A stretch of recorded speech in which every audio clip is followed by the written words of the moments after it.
Nagtatapos na dito yung Ballesteros Boulevard. Ayan, pero pag mamayari yon ng municipality ng Ballesteros, pwede kayong muarkila doon at mag-staycation.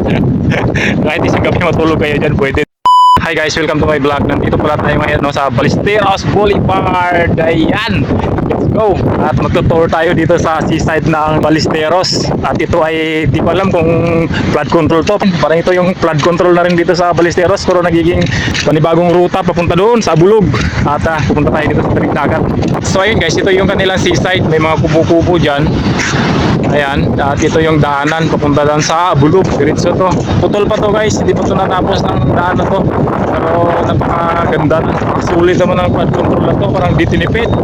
Ayan, yung ating dagat. Grabe.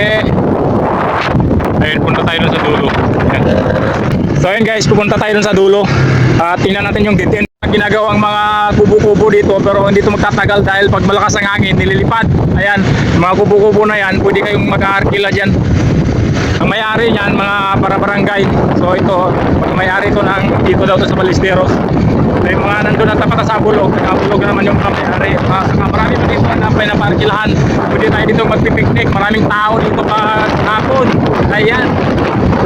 Lalo na sa gabi at maliwanag na rin to dahil may mga ilaw na. Okay guys, may kubo dito pero tanod outpost daw yan. So pwede rin yung arkilahin.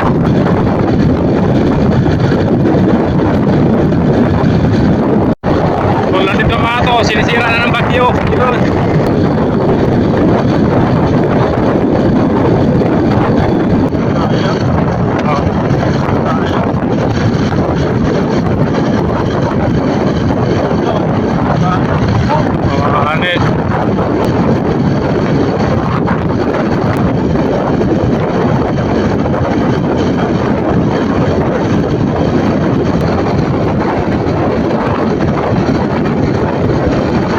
So ayun guys, nandito na tayo sa pinaka-dead end ng Ballesteros Boulevard at isakop na ito ng Abulog. Ayan na.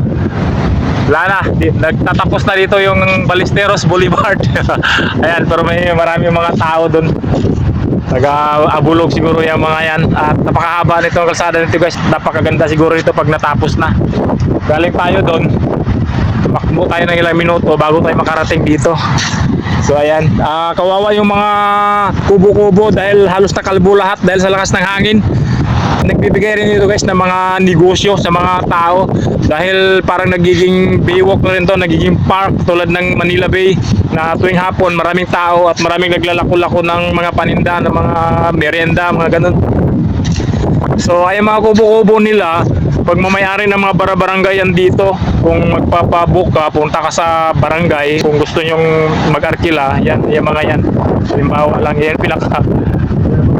ayun, pinakadulong po. Ayun, pero marami doon. Ayan guys, ito yung view sa baba. Ayan yung mga buhangin.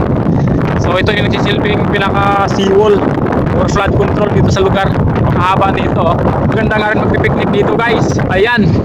Pag hindi maalon, pero ngayon parang malamig pa. Kaya medyo konti lang yung tao. So ngayon guys, tapos na ating tour dito sa Ballesteros Boulevard. Kailangan natin umuwi. Babalik na tayo punta doon. Let's go! At ayun nga guys, itong boulevard na to ay open sa publiko. Libre. Lahat ng pupunta dito ay libre lang mag-picnic. At kung hindi ka taga dito, meron bahay doon. Yung bahay na yon, kapag mamayari yon ng municipality ng Ballesteros, pwede kayong muarkila doon at mag-staycation. Kahit isang gabi matulog kayo dyan, pwede. Dalawang gabi o kahit ilang buwan. Babayaran nyo. Mura lang, napakamura lang yan. Dahil nag-inquire kami dyan at meron pang isa dyan, no? Ito yung pinaka-entrada ng Boulevard. Ayun, pupunta doon. Pwede mag-picnic dyan, kaya lang makikita nyo naman yung mga bubong-bubong. Kasi hangin, kaya sira yung mga bubong. Pero pagdating ng summer yan, babalusbong ulit yan at may marami ulit na nag-picnic dyan. Mga mamasyal, lalo na sa hapon. O kahit sa tanghali, buong araw, maghapon. Dahil mainit sa bakasyon, napupuno to ng mga mamasyal, mga taga-ibang lugar. Yun nga, kung hindi kayo taga dito, yan, pwede yung marikahan yung mga bahay na yan, parang hotel yan sa loob. Alright, yan ang Ballesteros Boulevard. Let's go! Uwi na!